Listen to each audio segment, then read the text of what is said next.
Ladies and gentlemen, ladies and gentlemen, ladies and gentlemen, this is your man Mike Hurt back on the scene. We were having a little technical difficulties. I'm trying to make sure everybody's able to get back on. Are we on the air? Okay, we're on the air. I think what happened is that, when I opened up the show with a song, I don't own the copyrights to any of this music. So what tends to happen is that Facebook, does a thing where they feel like, you know what, you don't own that song, so we're going to block you out, kind of thing. So when I got the word that, we weren't on, I had to try to see if we can refresh to get this show, back on the air. So hopefully everybody can, hear me nice and clear. And I'm just trying to make sure that, we're good to go right now. Ladies and gentlemen, I'm not a pro at some of this video stuff, so just hang in there with me. And we're going to try to, get this back in the swing of things. I'm going to probably have to repeat some of the stuff that I started the show off with. Let's start from scratch. Ladies and gentlemen, I want to welcome everyone to the Man Hurt Talk Show. The topic for tonight is guess who's coming home for dinner. Not guess with an S at the end. It's with a T. Because that T is saying that we have company. The guess is like you just don't know who's coming over. But the thing about it is that when you don't know who's on the other side of the door, you don't know what to expect. So we have two guest speakers tonight. Our first guest speaker is Lewis Thomas. He will be coming on at 6:15 to 6:30. Our next guest speaker after that, around 6:45 to 7 p.m., will be Marlon Hurt. Okay? And we're going to get into it. I'm not going to get too much in detail about what these two guest speakers are going to speak upon because it's going to be of their truth. And it's a truth that I would like to hear from them. I just going to let you know that Lewis' sexuality is different than a heterosexual person, but I'll let him get into that. And then Marlon Hurt, he married outside of his race. So, but like I said, these are two guest speakers that I'm not going to speak for them. I'm going to allow them to tell their story, and knowing that these are two black men, and like I said, when I think about this show, and I'm always feeling like, we come in all different shades and sizes and colors and ethnicity, genders, ethnicity. And if I foul up some words, please excuse me. I always tell my wife that, I'm a jock. I was a good ball player, but my English teacher, I think she gave me good grades that maybe I didn't, deserve a little bit and could have used a little help. So, I speak well, but there are certain words I get tongue-tied on. So, don't hold that against me too much, okay? Ladies and gentlemen, I have a co-host, Derek Lee. He will be up here shortly. But like I said, about 6:15, we're going to get on the horn with Lewis, and then as I look at the clock, we're past 6:15 because of the technical difficulty. So, ladies and gentlemen, let's get Mr. Lewis Thomas on the air. And like I said, the topic for tonight is guess who's coming over for dinner.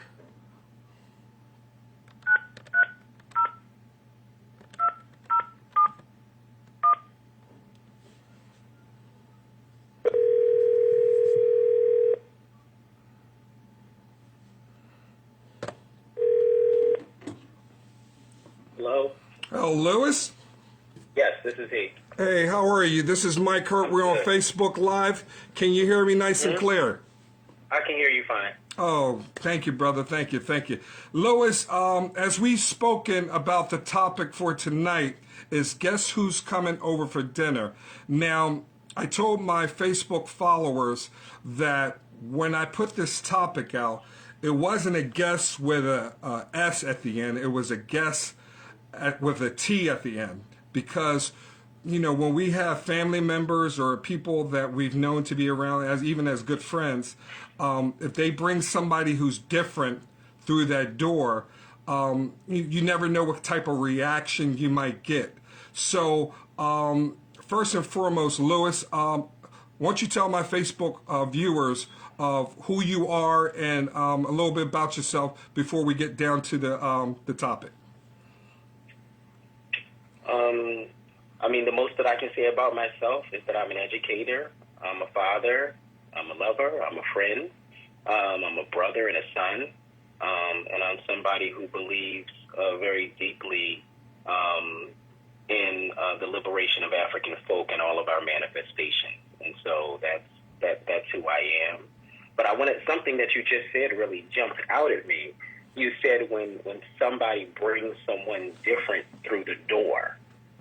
And that's always interesting to me when people codify or characterize folk in that way. Because essentially anybody who's not a member of your family, right, is a different person walking through the door. Yes. And it typically doesn't matter who they are or what they are. You know, anyone who walks through a door that is not their own is a different person. And they bring their own energy, their own life experiences, their own trials and tribulations, and their own baggage, right? Well, Lewis, no, I totally respect that, and I appreciate how you broke that down. But before we go any further on, what makes you different from what people feel like the average is, with you being a black man? Oh, well, I'm not sure what that means. I don't know okay. Let me. Maybe you should clarify that. Okay, no, I'm sorry. If we talk about average, right? No, well, you know what? Let me take that back because I don't want to step on anybody's toes towards it. Okay, Lewis, I'm a heterosexual black man. Okay, would you consider yourself to be a heterosexual black man? No, I would not. Okay, now if you're not a heterosexual black man, what do you consider yourself to be? I consider myself to be a black man who loves deeply, who loves my partner of well over 16 years. Okay. And so that's, I mean that's what I consider myself. You know, I don't, you know, I'm not a person who really feeds into you know, an enormous amount of labels. No, I understand that. If you're asking me, am I saying gender loving? Absolutely. Okay. That's, you know, that's a part of who I am. That's a part of who I am as a person. Very proud and open and honest about that. But well, Lewis, you know they have labels when it comes to what is the LGBT community. Yeah. How do you feel about that label being put out there, and do you applaud it because it recognizes people who genders might be different? Listen, I think that we are, as a society, are at a very interesting place as it relates to sexuality, sex, and gender.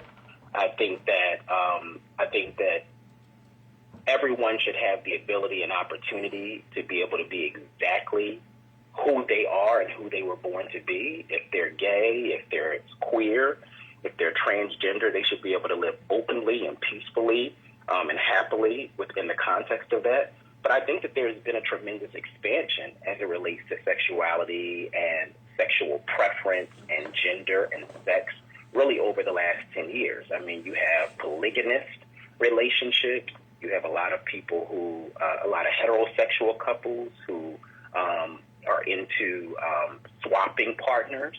So you have a range of folk who are really living their lives in their most authentic way. Well, Lewis, So, Lewis, not to interrupt you, let me ask you this: if I was to call you gay, would that be offending you? no, Okay. no. What if I had to? And like I said, I know that we don't care too much for labels, but if you had to label your orientation, what would you label it as?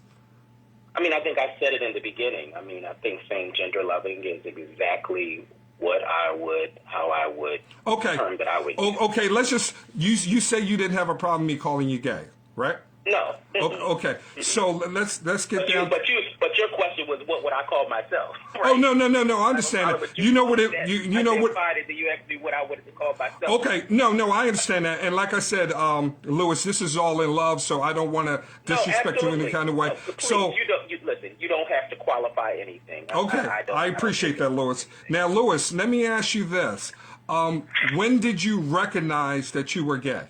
At what age did you recognize that? At the point that I was able to be attracted to other human beings.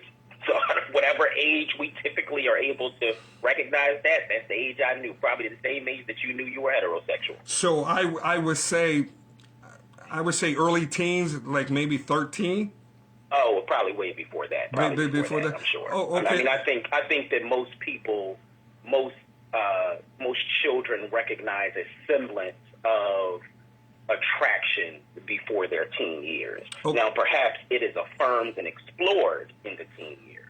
Okay. But I definitely think that people have a sense. So I would say probably before that time. I mean, I think most heterosexual, homosexual folk know exactly who they're attracted to way before they get to 13 years old. Okay, so Lewis, let's give it 9. Let's say 9.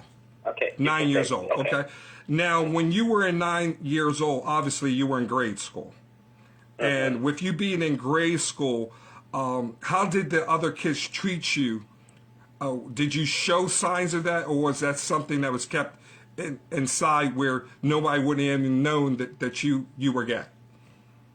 Well, I'm not sure that a 9-year-old would be going around entering in any type of relationship or interaction where anyone would really know their sexuality per se at 9 years old. But Lewis, I can barely remember what I was doing at 9 years old. But Lewis, I don't think that there was anybody who was walking around trying to identify. Now, if you're saying were there aspects of my personality that speaks to the stereotypes as it relates to sexuality, that's a different question.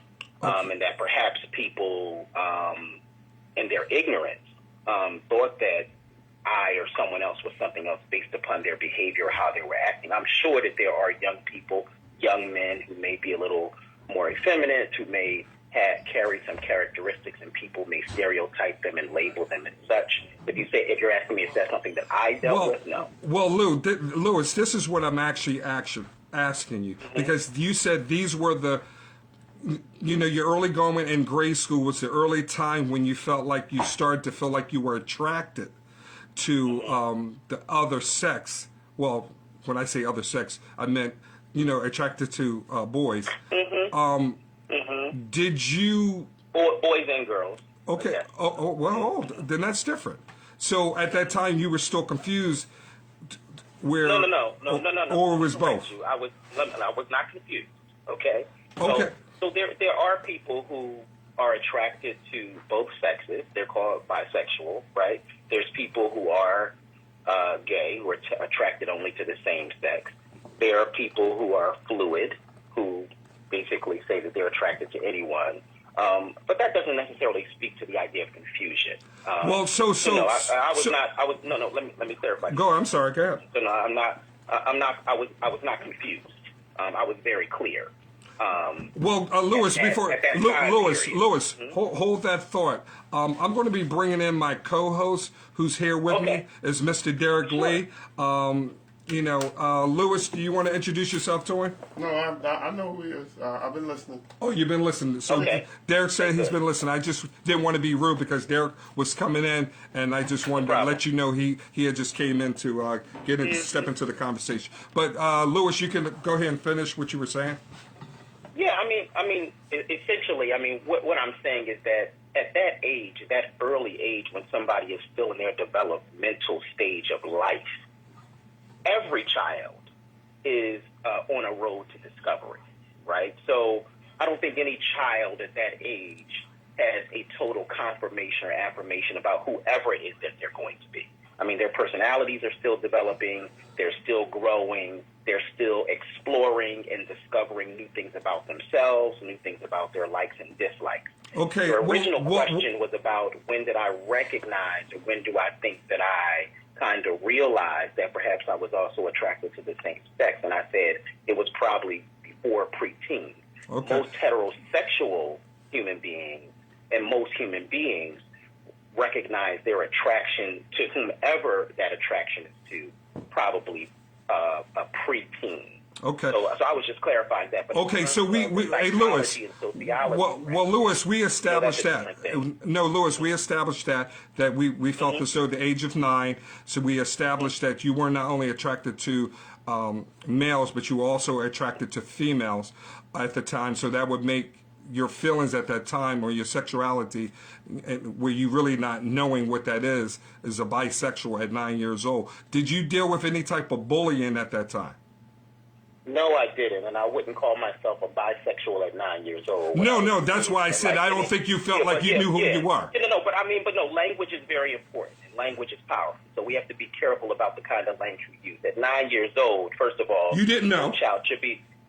Listen to what I'm saying. Go ahead. At 9 years old, no child should be labeling themselves as it relates to any sexuality. So let me just make that clear first. Okay? No child should be creating any label at 9 years old about what. I have a son who's 10 years old. Okay, I don't even think he knows what he likes beyond Fortnite and Spider-Man in the video game at this point. Now, okay? No, that's not true. Well, Derek, do you have you want to speak on? At 9 years old, I was in the 4th grade. I couldn't wait for Valentine's Day. I liked girls. So at 9 years old, you know exactly. You don't know how to spell homosexual or heterosexual, but boys like girls at 9 years old. But he made it very clear. I'm not suggesting that boys don't. That's not. No, I thought you said something about boys don't know that. I think I clarified that at the beginning. I think that where I'm trying to make the distinction is that there is a difference in terms of affirming your whole self and being very, very clear about the direction you're going. Sure, we know. I said that. I'm the one who had him move the age, that we know who and what we're attracted to at those ages. But in terms of doing a deep dive at 9 years old, in terms of kind of where we're going on our road to discovery, I would say that most 9-year-olds are still on the road to discovery, even if they know that they're attracted to women or they're attracted to boys or men or whatever. Well, you weren't crazy about the labeling, and I respect that. Let's move on to just for a child. No, I understand that. So let's get to the point. You say you have a son. How old is your son? He's 10. Okay, now was that son adopted? No. Okay, so a biological son. Okay, so explain how that came about, and if you don't mind. We know how it came about. He slept with a woman. Well, I know he slept with a woman, Exactly. But what I'm just saying was it. I'm glad you clarified. Well, Lewis. He was bisexual for a while. He didn't pick it the side. Well, I understand that, but Lewis, what I'm trying to say is that was knowing that you like women and men. When did that come about? Was it like an arrangement? Was it like you were in a relationship with this woman for a while and then it ended? You tell your story. I think it was the same way in which probably most of you have engaged women and men and built relationships and made connections. I think it probably was in the natural process of things in the same way that it's done. I don't think there was any difference. There's no special story that I have. Let's just get in. What were you doing first? You were with men first, or you were with women first? I was with everything first. I liked everything, and I was confident in myself. and I liked everything. If I liked this at that time, that's what I liked. There was no confusion by the time I became an adult. By the time I got to college, I was very clear about who I was. Now, did you share that with your partner, I didn't have Lewis? the challenges that some of, and the shame and stigma around sexuality that some other men, black men in particular, at my age had, because I had a father, a very strong father, who had a very strong presence in my life, my entire life. Was he upset when you turned gay? Excuse me? Was he upset when you turned gay? No, he wasn't. I never, because I didn't turn gay. I was who I was from birth. But no, he was never. Did he get upset when you told him you were gay? About any of my life experience. Was he upset when you told him you were gay? He was not. Okay, because he probably saw it, right? He was very supportive. He was very loving. He was very caring.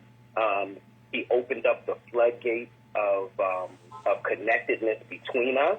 And I had one of the most spectacular dads in the world. Now, Lewis, and he was the first person I went to. And that's a beautiful thing. Look about sexuality. Lewis, we don't have much time. I'm not trying to interrupt you, but because I really want to get down to the nitty gritty towards when you were saying you were in a relationship with the woman at the time you were able to have your son was conceived.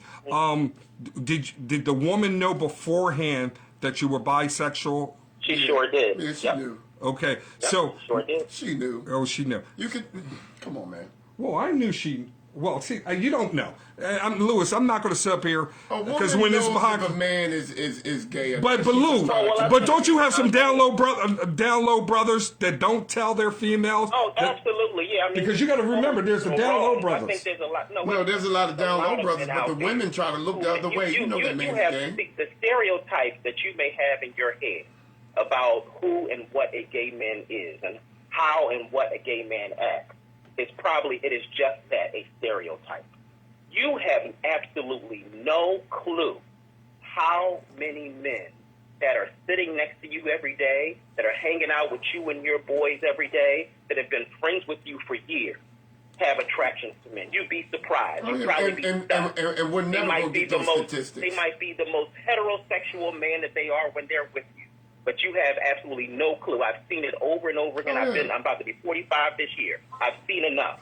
And so I think that we get trapped and wrapped up in all of these stereotypes about what we think represents sexuality, and we forget that there is a wide spectrum of who gay men are. There are gay men who are feminine.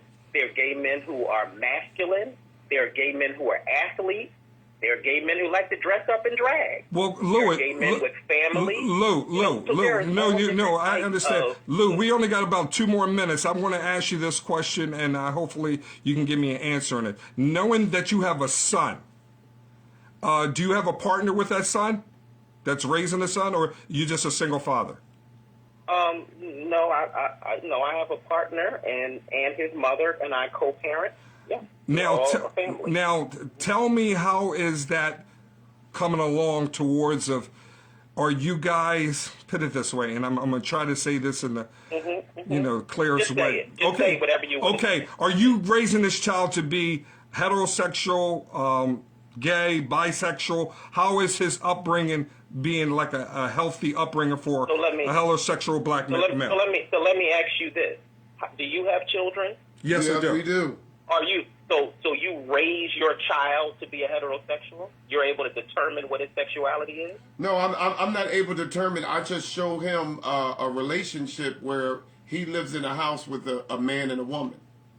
So what does that mean? I grew up in a house with a man and a woman. No, well, I don't. A strong okay, father. Okay, my point is. No. You asked me a question. We don't have the power. You asked me a question, so let me answer it. Okay, go ahead. If you ask me a question. What I'm saying is, as a man, I just carry myself as a man. I act as a man. What does that mean? And I carry myself as a man is supposed to act. I'm masculine. I don't put my hands on a woman. I don't curse at a woman. And I show him the beauty of a woman. Now, he's going to have his choice when he gets to be 18. I don't look down on any homosexuals whatsoever, because I've always made jokes and said you guys are some of the nicest people and you're some of the most talented people. But I encourage manhood because I'm a man. So I hold the doors for women.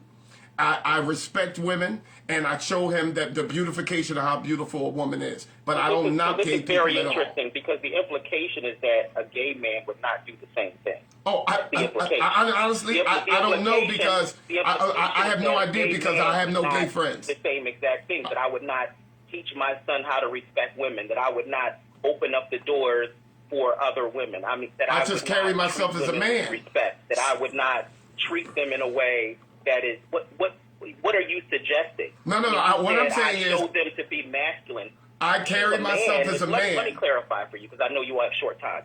Being a man is both masculine and feminine. We were raised by mothers and fathers. I agree with that. So let me just clarify this for you because clearly I think your definition of how you see manhood is a little cute. We don't have the power to determine who our children are going to be. What we are here for our children is and I'm saying this as an educator for over 20 years. I've been a teacher and a high school principal. We don't have the power to determine who our children are going to be, even if we think we do. All that we can do is provide them with a moral code, teach them what is right and wrong, and try to show them what a responsible human being and adult is in the world. I they are going to determine Lou, I think you hit the hammer on the nail with that. Lou, I'm just going to end it up with this. The LGBT, that's the title or the coalition that is out there that's actually having a lot of power out there in the community these days. Are you supportive of that organization and what they represent? So I'll end it this way. First and foremost, my focus is always first on black people. Okay, so let me just say that first. Okay. My focus is always first as it relates to black folk and where we're going, how we're moving in the world, how we grow and develop. Now, we have numerous manifestations within the context of that. So the black LGBTQI community, I absolutely think it's important for their manifestation to be respected, honored, and that they are provided with the same level of support that anyone else. But I would say the same thing to the black feminist movement. I would say the same thing to the black womanist movement. And I would say the same thing just like I say to my Black Fathers group that I meet with every week, which is a wide spectrum of black men who I meet with every week, working with them on reconnecting with their children in a meaningful way. Okay? And I would say that if the LGBTQI community is included within the manifestations of African folk and our liberation, then they absolutely should be treated with respect and honored and held up in the same way. Well, that's my focus is always going to be on black. Well, that's much love, Lewis, and I appreciate you sharing your story with me tonight. Thank you for becoming a guest speaker at the last minute, and I really appreciate that because these are conversations that we need to have, and people, like you said, get behind the stereotypes, and that's what keeps the ignorance going. So I appreciate you, Lewis, and we'll definitely be speaking in the near future. Thank you for having me. Okay, you have a good night. Bye-bye. D, what do you think, brother? I mean, but I don't like when they get jumped or beat up, or nobody should be treated like that. No. And the thing about it is that I actually let Lewis stay on a little longer than I wanted to because this was a topic that we do get behind the stereotypes. And there are certain stories. They stereotype me. No, D, you're absolutely. You watch television, we supposed to be an athlete or a drug dealer or gay. We don't have the Huxtable TV shows no more. All we got is Blackish. Yeah, there's not too much good image out there. No, I agree. We don't have Family Matters. So the reason, what I'm trying to say is when I carry myself as a man and a whole man, because I'm proud to be a whole man. There are gay people that are proud to be gay, and I don't knock that. Right. Because you can be whatever you want to be. But I want to represent black men because there's so few of us. Yes. So when I want to carry myself as a gentleman, and I have my daughter on daddy-daughter dates, and I take her out one-on-one, I take my son out one-on-one, and I want to encourage how we act, how we're supposed to sit, how we're supposed to be. Everybody else can be proud. Italian people can be proud, Hispanic people, Asian people. But when I say I'm a strong black man, people, They fall back. what you mean by that? Right. You right. know, why do you have to teach your son manhood? Are you homophobic? No, I'm not homophobic. Well, D, let's hold on to that topic, and we will definitely revisit that at some other time. But ladies, we're going to end up that topic towards of guess who's coming home to dinner, towards the topic of gender, gay, bisexual, and all that kind of stuff. Now we're going to move into, it's the same topic, but I have a guest speaker named Marlon Hurt, who's going to speak upon. He's married to a Mexican woman, but he's dated white women and dated women outside his race. And I just want him to speak upon his, how he dealt with it and dealt with it within his own community. I'm sorry we weren't able to get a caller in between the 6:35 and 6:45 time because we went a little longer with Lewis. But you could definitely call after 7 to 7:30, and I will take open calls from there. From now, we're going to get Marlon Hurt on the phone, and we're going to call him up. And Derek, this Marlon, he's from Arizona, and so he's been around a little bit in different parts of the country. So his time frame is like 2 hours back from ours. So it's about 6:45 our time. It's like 4:45 his time. Mm-hmm. Hey, what's up, Mike? Hey, Marlon, how you doing? We're on Facebook Live. I'm here with my co-host Derek Lee. You guys, introduce yourselves. How you doing? Hey, what's going on, my man? All right now. Now, Marlon, you always know I tell you like you're like a brother from a different mother. Although we have the last name, we don't even know each other, and we've never met each other. Exactly. but we right. got the same last name. So I appreciate you getting on and spending a little time with us about the topic of guess who's coming home for dinner. Now, Marlon, I don't know if you heard our conversation. We had a conversation with a bisexual man, and he was telling us about his dealings towards what he deals with and how he went about it as growing up and all those things. But now we're moving into the same type of topic towards of guess who's coming home to dinner. But we have spoke upon that you are married to a Mexican woman. Yes, sir. Okay, and you've dated white women. Yeah, in the past, when I was younger. And when you were younger. Now, what is your relationship with black women and your experience with black women throughout your life? Well, always had a relationship with black women. My mom's black, sister's black. Growing up in Gary, most of the girls I grew up with were black. Now, that's Gary, Indiana? Go ahead. Marlon, that's Gary, Indiana you grew up in. Yes, sir. Oh, so I just want to let people know that Marlon grew up in Gary, Indiana, and now where do you live right now, Gary? I mean, Gary. Phoenix. Marlon? Phoenix, Arizona. You live in Phoenix, Arizona. So tell your I've been story. here 30 plus, almost 40 years now. How long have you been married to your wife? Oh, 30-something years. 30. This March 22nd would be 30 years. Oh, that's a long time, brother. I applaud you for that. That's a long time. But 1992. Oh, that's a long time, brother. But Marlon, let's get down to the nitty gritty. When did you first, and as far as you can go back, started dating women outside your race? Late teens, 17, 18. So we're looking at 87, 88. So you were 17 years old at the time.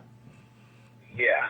Okay. So high school, graduating high school, around that time. Now, around the same time I met my wife. Okay. So around that time. Around that time. Variety of women. So, when you first started stepping out and you were dating somebody outside your race, did you get any kind of feedback of any family members or friends?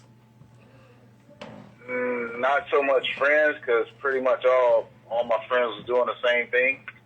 We were dating, pretty much, all races for that. Now this was in Phoenix or Gary? This is Phoenix. Phoenix. So Gary was strictly all I did was date black men. okay, so when you were in Gary, it was definitely nothing but Chocolate City then. That's right. That's right. So when you went to, That was the only option. I could dig it. So when you went to Phoenix, give me the demographics of what was going on in Phoenix towards of your options. How many, was there a lot of black women around at the time? So it was, as a young kid, let's say, elementary, middle school, we did have diversity, a lot more white kids and so on. So as, the 80s began, you still see, more minorities and a lot of white kids and others moving out. So it was mostly black. So moving to Phoenix, mid 80s,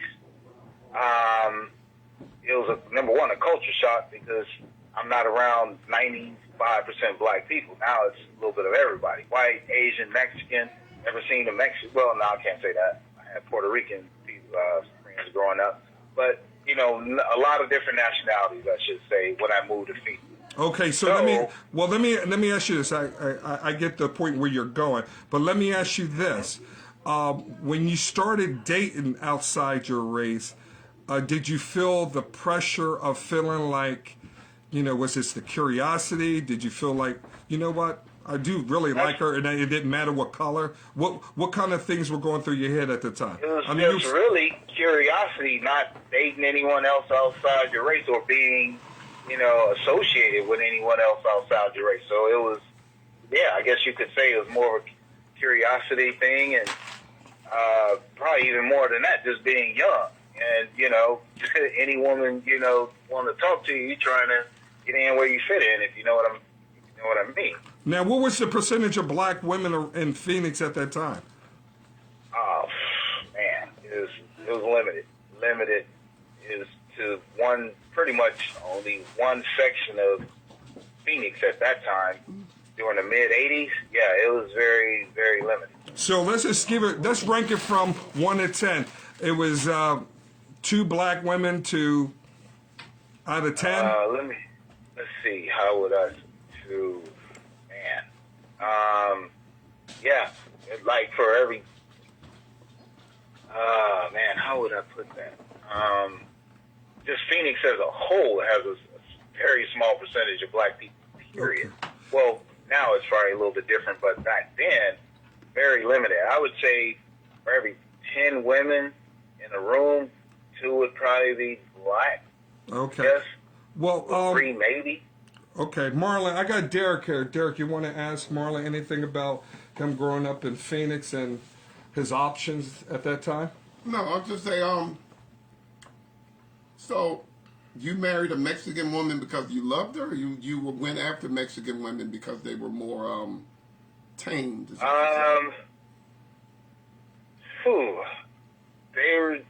It was just different, and just dating someone different. No, let's get into it. That's why we doing this. That's why we doing it. Those are the hard questions. Just say it. It was just different. Learning different cultures, different, attitudes. It was just different, period. And then it just grown into love. At that point, it has to be love. We've been married 30-some years, so it's. But Marlon, Marlon, hold on, Marlon. You know where he was trying to go at.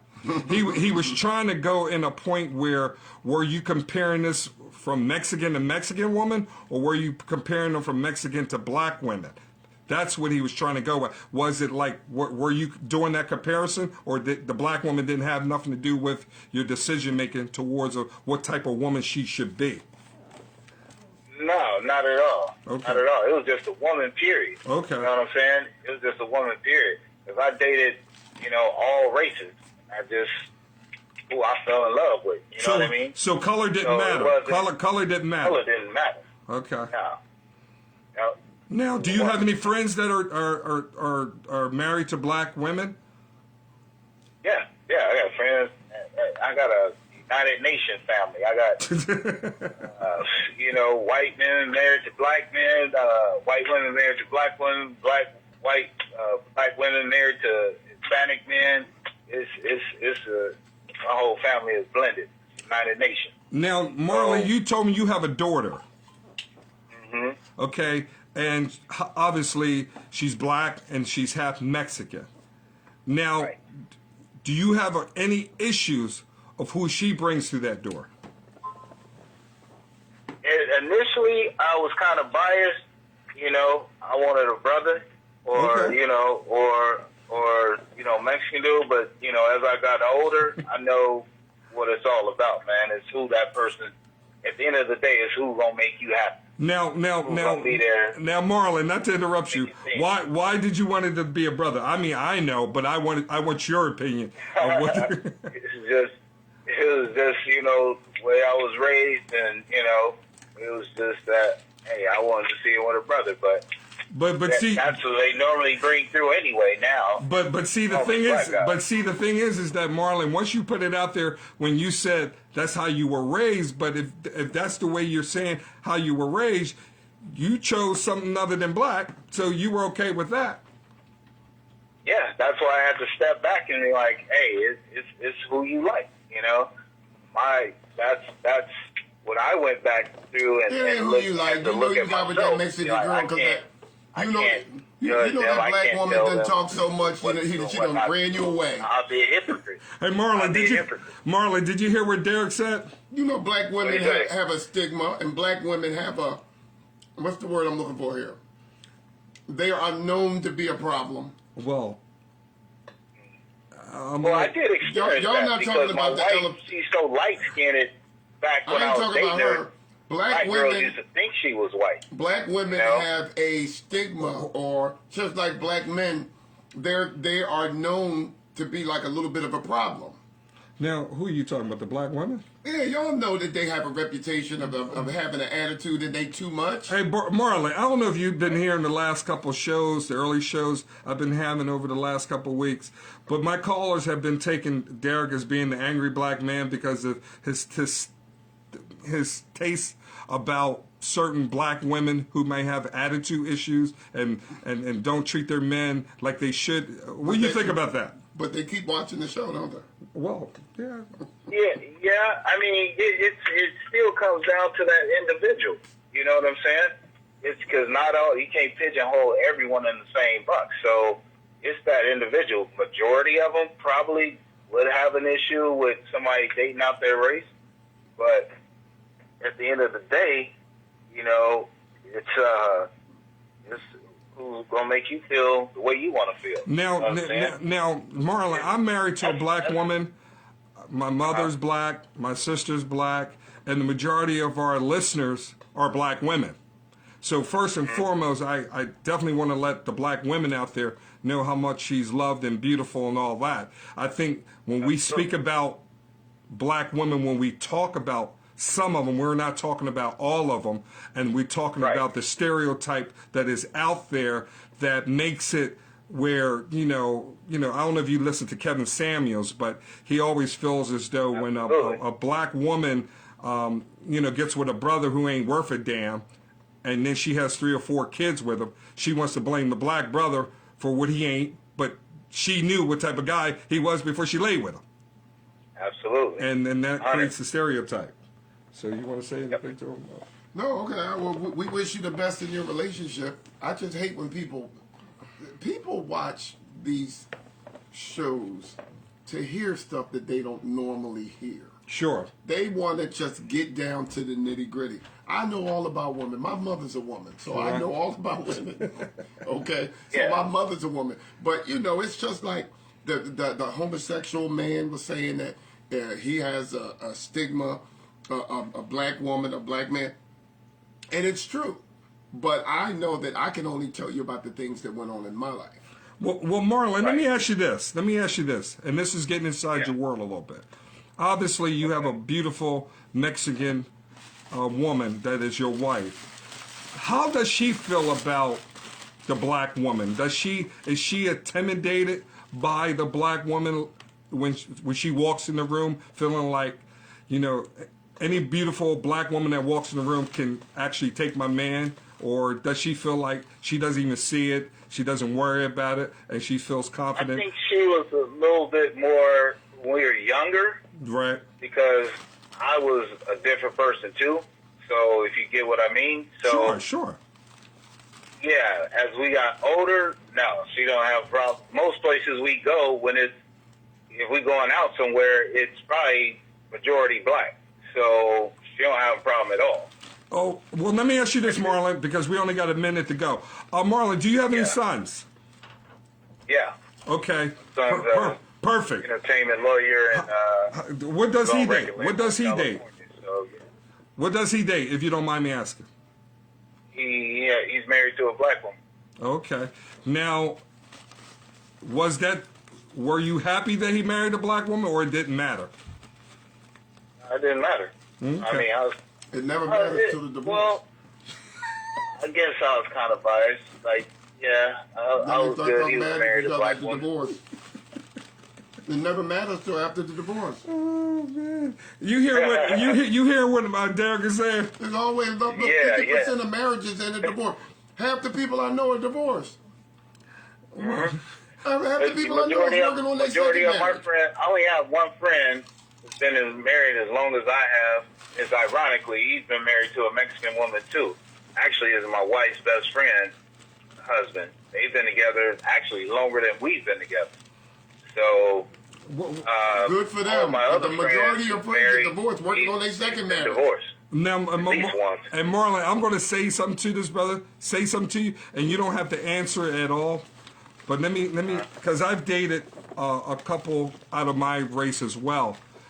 There was. Oh, here we go. Now we're being honest. That's what the people want to see. Not sitting here pussyfooting around the nonsense. That's what the people want to watch. No, Marlon, and tell me, did you deal with the same thing as well? And I'm going to be real with you. When you grow up in a certain culture, especially with us being African American men, and you have known to have just dated your race, and then you step out of it, and it's not because of what color they are. It just she happened to be Mexican, Puerto Rican, white, whatever. But then once you're in that relationship, and let's give it a holiday. Let's just say it's 4th of July or Labor Day. And you know how black folks get down when we have cookouts and how we go about it. Let's say the potato salad. We know how, black folks' potato salad is. I mean, use that as an example. Now, you're going over her house, the Mexican house, or the Puerto Rican house, or the white house. Damn, you see, They got a lot of beans and rice. Did that culture shock hit you? Because I know that when I dated out my race, I didn't knock it, but it was like in the back of my mind, I'm like, oh, this is adjusting that I have to do if this is going to be the food that I'm going to be consuming on this side of the family. How did you feel about that when you went on her side of the family, or on the side of the block? Absolutely. It was definitely an adjustment. Growing up with mom's cooking for the most part, it was an adjustment.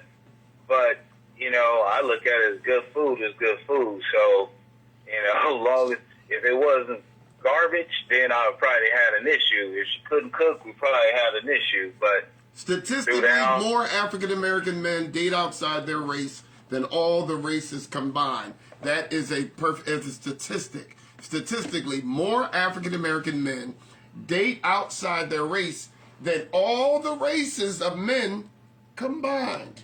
So they say Asian men don't go outside their race. Caucasian men, they say more marriages. There's a reason why African American men are not marrying African American women. That's not too far-fetched, Marlon, because we only represent 14% of this country. So just by... We only 14% of this country, but more men choose to marry the Mexican, the Vietnamese, the Puerto Rican, the Italian, the Asian, to tell the you the Japanese, truth, I did the Jamaican. Marlon, I did the statistics a couple of weeks ago, and it's not that far off. It's 5% difference between the black woman. The black man dates about 30%. The black woman dates about 25%. So it's a 5% difference when it comes to that. So, Marlon, you have 30 seconds, Marlon. Can you end up, guess who's coming home to dinner, and your words towards what you've been dealing with in your situation and your marriage, and how your family and your friends have taken how you dated outside affected you and your family? Well, at this time, it's not an issue at all because, like I said before, our family is so big and so blended. You know, it's different than it was 20, 30 years ago. You know, and the way society is now, at some point, it's all going to be brown. At some point, it's going to be something different. You know, everybody going to have a little bit of everything. That migration is, you know, little bit by little bit, right? Right. That's just what it is. You know, the world is becoming smaller. You know, so you're going to see these things. You know, you're going to see blended families and so on. Right. But, you know, I don't take anything away from my sisters. Like I said, my sister, my daughters are half black, my mom, you know, I love them. It's just that at that point in my life, you know, that's who I was attracted to, and that's who, you know, I wanted to marry.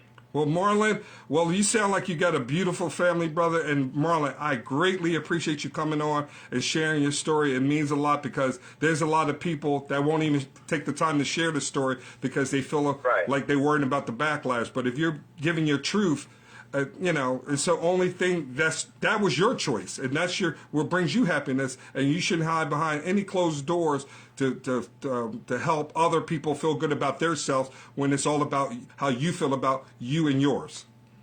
Absolutely. Okay. Well, God bless you, brother, and we'll definitely talk soon. All right. Thank you, Mike. I really appreciate your program, man. This was very enlightening, and keep doing what you're doing, man. I like it. Well, you tell your people in Phoenix to watch the Man Hurt Talk Show. My co-host, Derek Lee. You got it. All right, brother.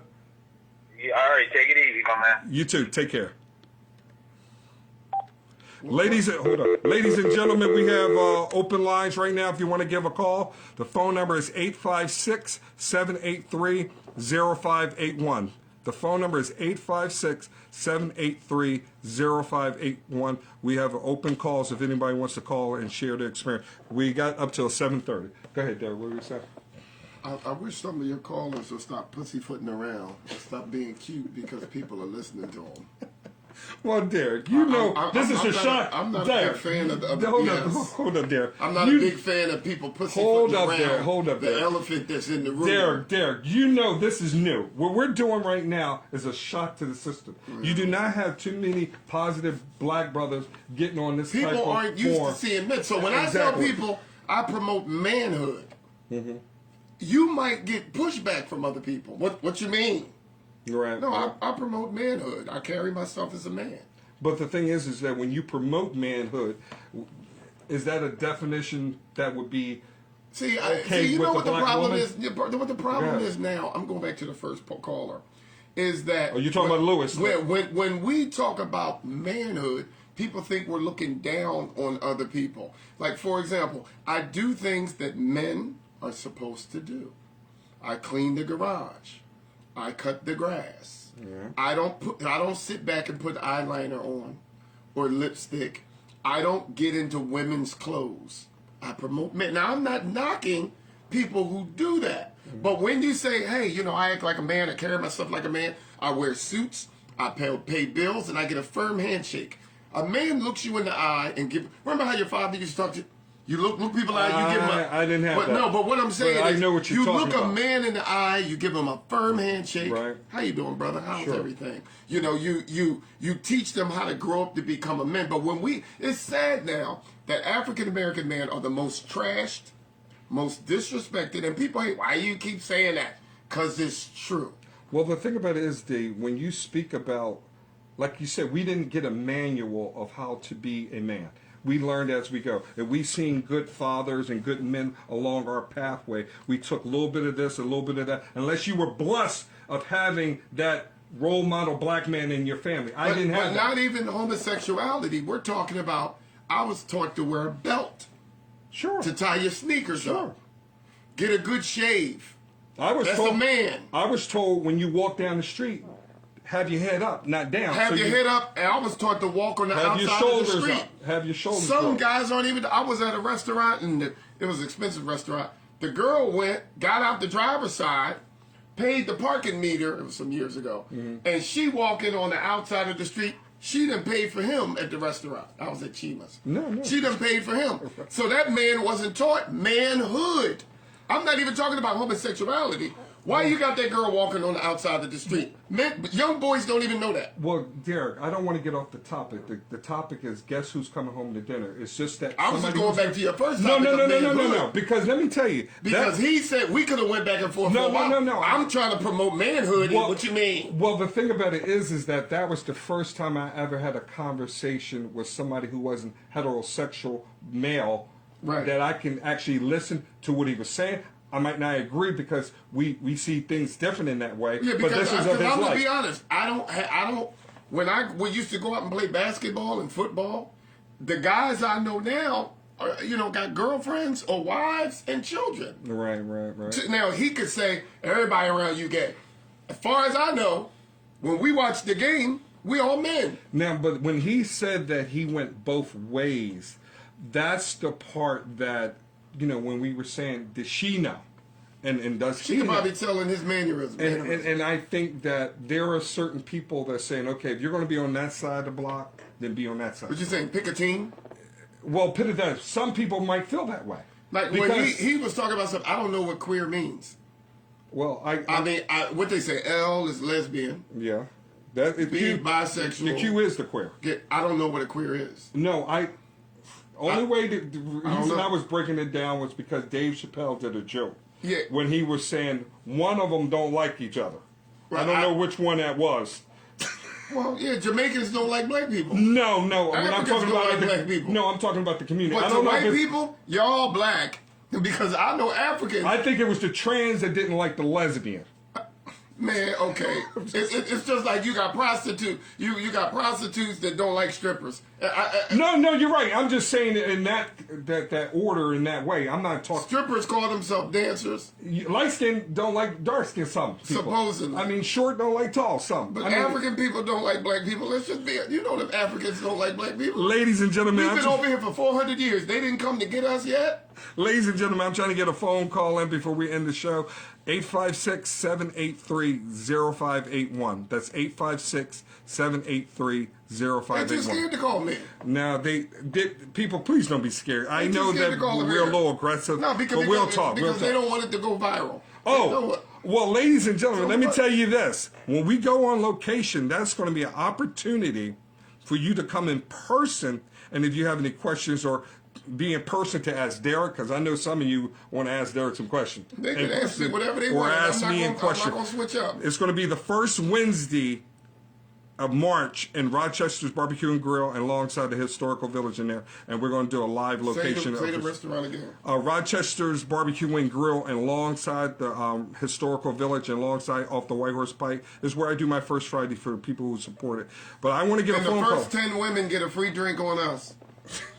No, we got it. No, we it ain't gonna be no double shot. No, we got the. Ain't gonna be no double shot. But the first 10 women on the first Wednesday in March. What's the name of the restaurant? Rochester's Barbecue and Grill. And it's from 6 to 7:30. 6 to 7:30. And you can be live and be a part of the conversation. And it's going to be on that first Wednesday. And you can meet us in person. Yes, and then if you want to share, how you feel in person. The stuff that I said that you don't like, let's just be real. And talk about the elephants that are in the room. But the thing about it is, Derek, we in the African people don't like black people. Listen, Derek. They took us and they didn't come get us. They didn't come help us. Derek, I've been on TV, did a little movie thing here and there. You've been on TV. You've had your thing of fame. I've had my thing of fame. Right. But we know that we're still in the entertainment game.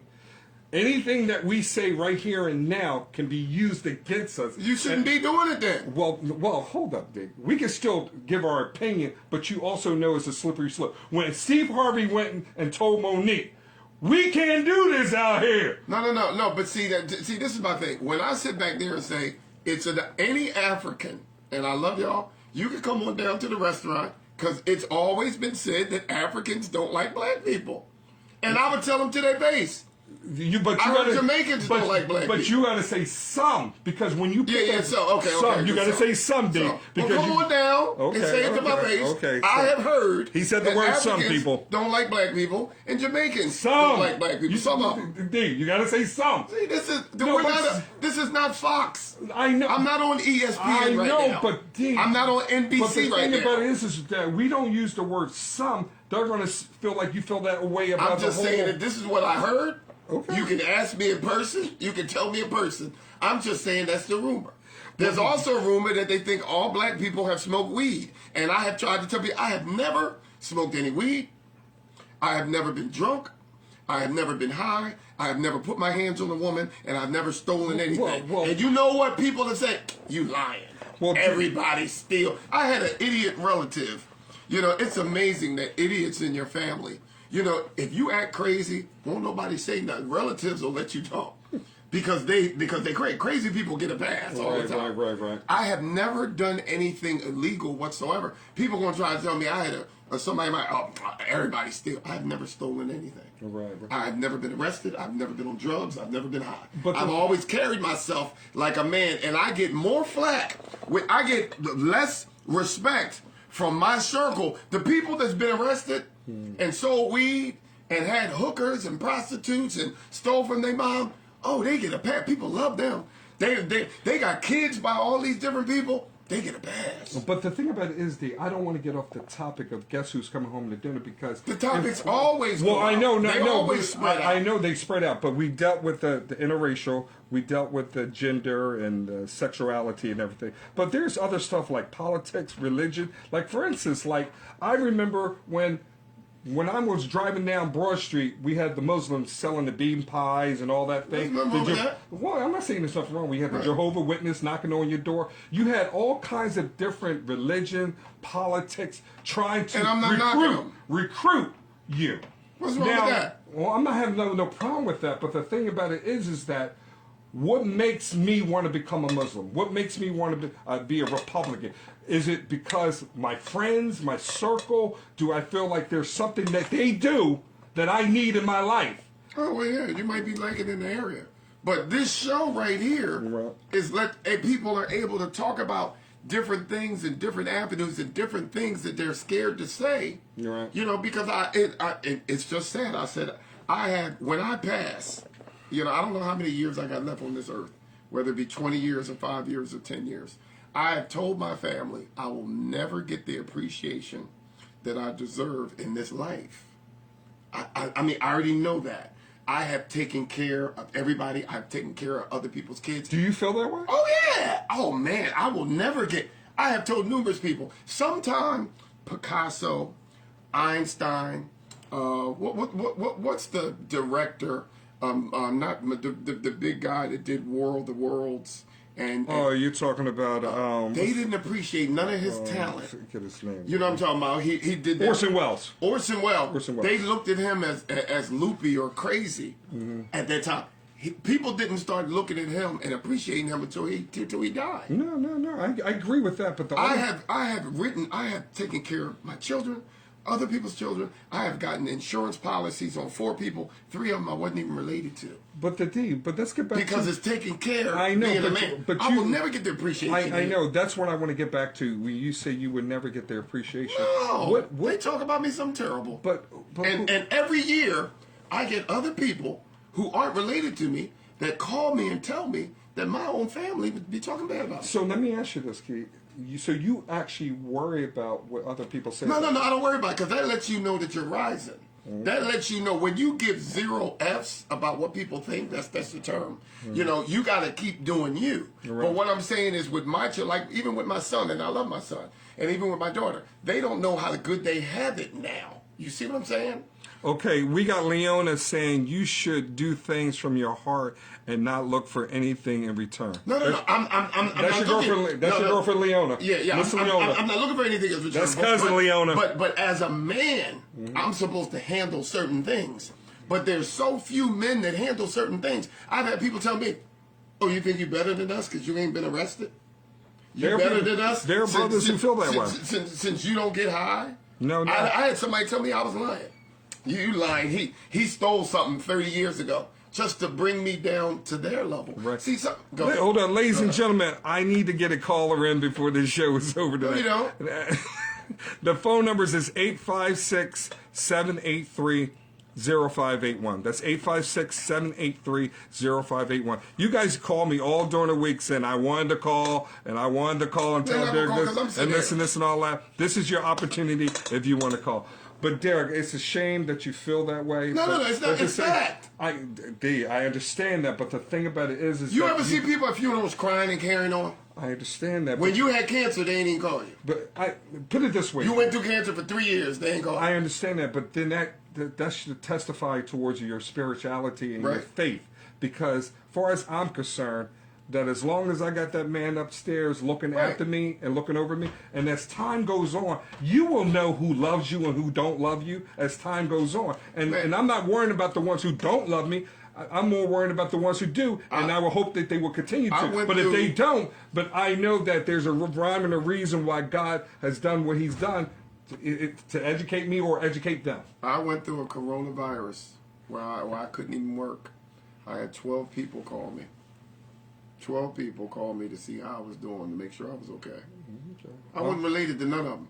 Well, I was one of them, brother. I know you were. I was one of them. I had people that called me and said, Derek, you need anything? Okay, now, but see, the thing about it is, D, but this is the world we live in. No, it's okay, because it makes you stronger. Sure it is. But see, it's just sad that you have people that, see, my thing was, you always got to set goals as a man or set goals as a person. And when you set those goals, you start attaining them. And you have some people that are unhappy with their own life. All they do is sit back and try to tear you down. I'm used to it. Now, we got something from Vera. My husband is from the West Indies. Never drink, never smoked, never got high, and many folks don't believe that. And you know something, young lady? I'm with you, because people do the same thing with me. Well, but that's the thing about the stereotype. I told people I've never been high. I've never got in trouble in school. Never been in trouble. I always had the teacher tell my parents, he's a good student, but he's a little hyperactive. No, they didn't know what that was. No, and it's I've never been in any kind of trouble. But let me tell you something. Did they put on the back of the report card say he's a little talkative? Yeah, I never knew that word until I seen talkative on the back. He's a little extra. You know something? I've never been in trouble my entire life. Right. I had somebody accuse me of something. Nobody came and stuck up for me and said, "Wait a second, Derek ain't never." So because people can't wait to get something on you. Now, Derek, we got Rob Johnson saying Derek need counseling. The other races are proud of Derek for tearing down the black women. Rob, why don't you come up here and we can finish this conversation? Hey, Rob, we're gonna be on me in person Rob, next Wednesday because I just talk about the real stuff in the room. You can send a Twitter bullshit all you want. Call up here and we can finish. Hold up. Rob, I think we all need some little bit of therapy here and there. I just think Derek has a little bit more passion but about things. But it keeps you watching. Okay, Leona says, you know I love you, but you're still hyper. Oh, Leona, go on. Miss Leona, I know you love Derek. You ain't got to read all that. No, I'm peeking at it. But the thing about it is... all we want you to do is come down, not this Wednesday, but next Wednesday. The first Wednesday in March. Again? The place is Rochester's Barbecue and Grill. That's in the historical village of Longside off of the White Horse Pike. If you need more information, keep on following me. But what bothers me about people like Rob and other people, when we don't take criticism as a complaint. You see? That's what a lot of people, when we criticize and we say, Black Lives Matter, Black Lives Matter, how come they don't matter when we kill each other? Oh, you tearing us down. But no, I'm not tearing us down. Don't take criticism. When black people kill black people, we know who did it. No snitching. But Derek, no snitching. But the thing about it is Derek, what you're saying is not wrong. But the thing is that what they're poking at is when they feel like you're making a blanket statement towards a black women. Well, call up here and finish the conversation. Don't hide behind your little Twitter bullshit. You're absolutely right. I hate when people hide behind Twitter and make little guy. I don't think that's right. That's not cool. And he did this, that, and other. My truth is my truth. Hey, I got one. My life is my life. I got Kelly Walker says, "What's in that glass?"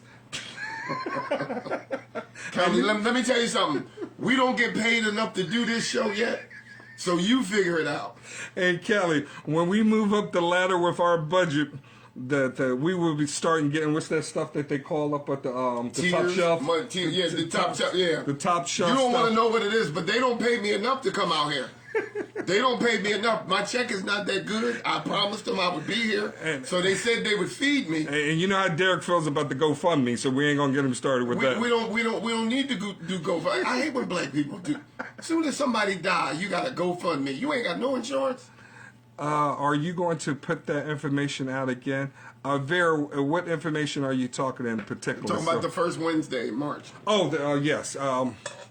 We'll Vera, be live and in person. Vera, that's going to be the first Wednesday in March, and that's where we're going to have, where we're going to be in person for the talk show. That's going to be, man, these days. That's actually going to be March the 2nd. March the 2nd is going to be at Rochester's Barbecue and Grill from 6 p.m. to 7:30. We're going to be on location during the show. We're going to still be taking callers, but at the same time, if So there's what's your people boy in the named house, Rob? Tell him to come yeah, down Rob and see Johnson. me. Come down and see me in person. A and we can finish our conversation. little bird said it's just not the black people who do the GoFundMe. No, but see, I'm worried about mine. No, I get it. So I'm thinking about, I'm trying to help my people. So when we have conversations and we talk about credit score, hopefully we do that next week at another. Some people don't know what a good credit score is. We talk about home ownership. Right. But D, let's get off of that. I think people know how you feel about that. You have a daughter. I have a son. I have a son and a daughter. And your daughter, but we're talking about your daughter. Well, I know from my mind. That's what I was told. I know how much your daughter means to you. She comes home with a white man. How you feeling? That doesn't bother me. Okay. I'm Asian? going to treat him. Midget? Well, doesn't a midget? One leg? I'm just putting it Don't out there. bother me. Well, the midget got a check coming on the 1st to the 15th. So we going to be all right. And the white man, look. Hold up there. The midget, they only have a check to come? Hold up. Ain't nothing wrong with a little midget. No, hold up. If he's employed and he's working, he's making an honest day. Don't they get midget funded? I know, D, but I think Joe Biden passed the you bill. can't just give him a Midgets damn get check. money. I know, but you can't just give him a check for a disabled because No, he's a midget. he can't do certain jobs. Midget. You see my man from Lord of the Rings? No, but he can't do certain jobs. Don't they get checks? I understand. At least a little something. What's not the no, not the Lord of the Rings I was thinking about. What's the other one? They need to get a tiny The pension. one Game of Thrones. Yeah, all the midgets. That's a bad midget. That joker constantly working. Right, no, yeah. But what I'm saying is, if my wife brings home, if my daughter brings home anybody, white, black, Puerto Rican, I could care less. Okay. I want her to be happy. Now, see, But they're going to get the same treatment I would do if a black man walks in there. Now, if my son brings home anybody other than, who he is, Hispanic or African American, I'm not going to have an issue with it. The only issue that I will have is that I want them to make sure that they know what they're getting into when they go other than their own, because there's a stigma that comes in. And see, our kids that are growing up today, they are kind of naive towards the history. Some of them, not all of them, towards it. Like if my son was dating a white girl, and he thinks he can just go and do in places, and then all of a sudden when that racist thing hits him, he's going to be like, I didn't know. Oh, what you're saying is if they get into an argument and she calls him a nigger. Well, Let's just call this for what it is. Well, the thing about it is that... As soon as you date that white girl, we get into an argument, oh, I'm a nigger now. Well, put it this way. If she does Oh, say that... that's what happened to OJ. No. But if she does say that, she learned that from somewhere. Yeah, but that's what OJ said. Well... You called him a nigger. It was it. I'm not going to use OJ as a scholar on this topic. Those are jokes, people. What's midget funding? That's what Vera said. I would tell Jessica, I knew you wanted to get a little man on the side. Oh, Rob said we need Chuck D, Flavor Flav as a guest. Yeah, but come on down. So we're not going to do the show next Monday. We're going to do it next Wednesday at the location live. March the 2nd. But there is a next Monday. Is there a Wednesday? Yeah, I think it's another Monday for this. Y'all come on down. But it's going to be free drinks for the first 10 women. You hear that? We're opening up the pocketbook. Or I should say wallet. Yeah, next Wednesday. We got to post it next Wednesday. It's going to be free drinks. Isn't it another Monday in this month? No, there's a Monday, but we're not going to do a show Monday and Wednesday. No. Okay. Yeah, there it is. You go there. No, you you're go there. absolutely right. So this will be okay. come on down to the, what's the name of the place? Rochester's Barbecue and Grill. Next Wednesday. I didn't realize how quick this month is flying. Yeah. Next Wednesday, we're going to be at Rochester's Barbecue and We're Grill. going to be here every other week? Yeah, we're going to do it every other week. We're going to go there on location, and then we'll come back to the home base. And as the weather gets warmer, we'll do stuff outside. And, Derek comes all the way over here from Philly, so, we're going to do something over in my hometown, and we're going to mix it up because we want, we know how you guys love the background and things that's going on. What's the topic we're going to do in a second? Well, the thing is, the topic for the second is that there's a lot of debate of things that I want to go about, but we'll talk about it because there's things that we've been swirling and talking about, and I don't want to give it out right now because that's how we keep everybody in tune.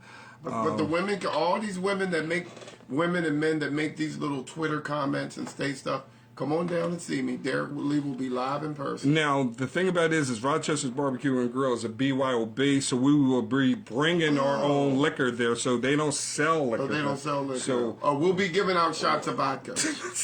We'll be giving out shots of vodka. Come on down. We'll be giving away a little Kool-Aid with a little spice in it. And Miss Leona and all you other people, I know you like that brown liquor.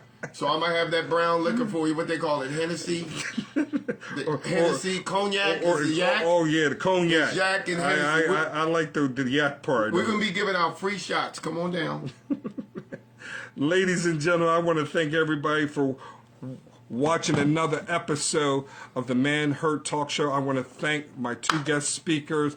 That was Lewis Thomas and Marlon Hurt. God bless you all. I hope you enjoy the rest of your week, and I hope that we get a chance to see you next Wednesday, March the 2nd. It's going to be on a Wednesday, March the 2nd, at Rochester's Barbecue and Grill. We're going to be on location. What city is that? That's in Longside, New Jersey, at the historical village in Longside, right off the White Horse Pike, right next to Longside ShopRite. God bless you all. It was another good show. Peace.